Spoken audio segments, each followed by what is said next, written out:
ওনার অবস্থা খুবই সংকটাপন্ন, কিন্তু এখন স্থিতিশীল অবস্থায় আছেন, উনি ফাইট করছেন।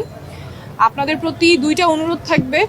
একটা হচ্ছে হাসপাতালে এসে ভিড় করবেন না, যাতে করে চিকিৎসক যারা আছেন চিকিৎসাটা যেটা উনি পাচ্ছেন সেটা যাতে নির্বিঘ্নে চিকিৎসা চলতে পারে, এবং ওনার জন্য যা রক্ত প্রয়োজন বা ব্লাড প্রোডাক্টস প্রয়োজন সেটার যথেষ্ট সাপ্লাই এই হাসপাতালে আছে। তাই কেউ রক্ত দেওয়ার জন্য যদি মনে করেন দিতে চান তাহলে আপাতত প্রয়োজন নেই, আপনারা প্রস্তুত থাকেন, যদি দরকার হয় তাহলে হাসপাতাল কর্তৃপক্ষ জানাবে। কিন্তু বর্তমানে হাসপাতালে যথেষ্ট পরিমাণ ব্লাড আছে। হয়রানি করা হচ্ছে, থ্রেট দেওয়া হচ্ছে, এটা কারো অজানা না। আমাদের ঠিকানা পাবলিক করা হচ্ছে, ফোন নাম্বার পাবলিক করা হচ্ছে, প্রতিনিয়ত হুমকি দেওয়া হচ্ছে। এবং আজকে এই ঘটনার পরে দ্রুত তদন্ত এবং গ্রেপ্তার আমরা দাবি করি। কে এর পেছনে আছে, কে নির্দেশদাতা, এটা যাতে সরকার দ্রুততম সময়ে এটা সর্বসম্মুখে প্রকাশ করে বিচার নিশ্চিত করে, এটা করতেই হবে। এবং আমরা এর আগ পর্যন্ত এটা নিয়ে কথা বলা বন্ধ করব না, মাঠ ছাড়বো না। এবং হাদির হত্যার দায় প্রশাসনের, যারা মারছে তাদের তো দায় আছেই। বাংলাদেশের আইন কানুনের যে অবস্থা, এই দায় প্রশাসনকে নিতে হবে, অবশ্যই নিতে হবে। তারা, আমি বারবার বলি, তারা যদি জানে যে আমাদের উপরে অ্যাটাক হওয়ার সম্ভাবনা আছে, তাহলে তারা সেটা জেনে চুপ করে থাকে কেন? বাংলাদেশের ডিজিএফআই থেকে, পুলিশ থেকে শুরু করে তাদের আমি মনে করি ক্ষমতা আছে। তারা কোথা থেকে ইনফরমেশন পায়, সেই ইনফরমেশনগুলো তারা যদি আমাদের দিতে পারে, সেই ইনফরমেশন কেন তারা সেখানে গিয়ে ব্লক করতে পারে না, তাদেরকে ধরতে কেন পারে না? এই দায় প্রশাসনকে নিতে হবে। সেই জায়গা থেকে আমাদের যদি বারবার ইনফরমেশন আসতে পারে যে আপনারা হুমকির মধ্যে আছেন, তাহলে সেই জায়গাটা কেন ব্লক করা হচ্ছে না? যে কারা হুমকি দিচ্ছে সেটা অবশ্যই তারা জানেন, জানলে কেন তারা ব্যবস্থা নিচ্ছেন না?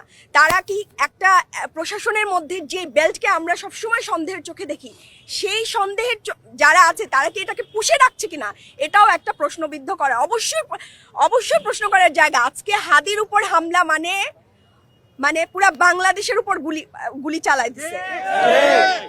এটাকে কোনোভাবেই মানে সহজে নেওয়া যাবে না, এবং আমরা কোনোভাবেই এটার দায় যারা করছে তাদের তো আছেই, পাশাপাশি প্রশাসনের আছে। ইনকিলাব মঞ্চের হয়ে অন্য কারো কথা ইনকিলাব মঞ্চের স্টেটমেন্ট হিসেবে প্রচার করবেন না।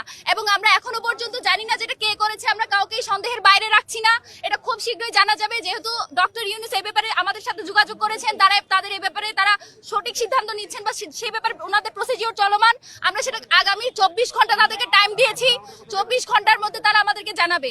আমাদের ভাই, আমরা এখন শুধু এইটুকু আশাবাদী, যেহেতু আমাদের উসমান ভাই একেবারে জিরো থেকে, একেবারে কার্ডিয়াক অ্যারেস্ট থেকে আল্লাহ তাকে আমাদের কাছে তার জীবনটা দান করেছেন। আমরা আশাবাদী যে তাকে সুস্থভাবে আমাদের কাছে ফিরিয়ে দিবেন। এখনো পর্যন্ত তিনি আশঙ্কা মুক্ত নন। সেই জায়গা থেকে আমরা আপনাদের কাছে, সকলের কাছে দোয়া করি, আপনারা দলমত নির্বিশেষে যারা মনে করেন যে বাংলাদেশের স্বাধীনতা সার্বভৌমত্বের সাথে উসমান হাদির বেঁচে থাকা জরুরি, আপনারা সবাই আমার ভাইয়ের জন্য দোয়া করবেন। আজকে আমরা আসলে এত কিছু বলার মতো পরিস্থিতিতে নাই, যেহেতু অনেক গুজব ছড়াচ্ছে, অনেক নেগেটিভ বিল্ডিং এর চেষ্টা করা হচ্ছে। আমরা মনে করেছি এগুলো আপনাদের কাছে ক্লিয়ার করা জরুরি, সেজন্য আমরা আপনাদের সামনে এসেছি। ইনশাআল্লাহ ভাইয়ের যেটা আপডেট, সেটা আপনাদেরকে চিকিৎসকরা প্রত্যেকদিন আপডেট দিয়ে জানিয়ে দিবেন। আর আরেকটা কথা ভাই, আমাদের যদি কোনো বক্তব্য থাকে সেটা আমরা ইনকিলাব মঞ্চের যে গ্রুপ আছে, অফিসিয়াল গ্রুপ, সেখানে আমরা জানিয়ে দেব। এর পাশাপাশি ফাতিমা তাসনিম জুমা এবং আমি আব্দুল্লাহ জাবের আমাদের প্রোফাইল থেকেও আপনাদেরকে জানাবো।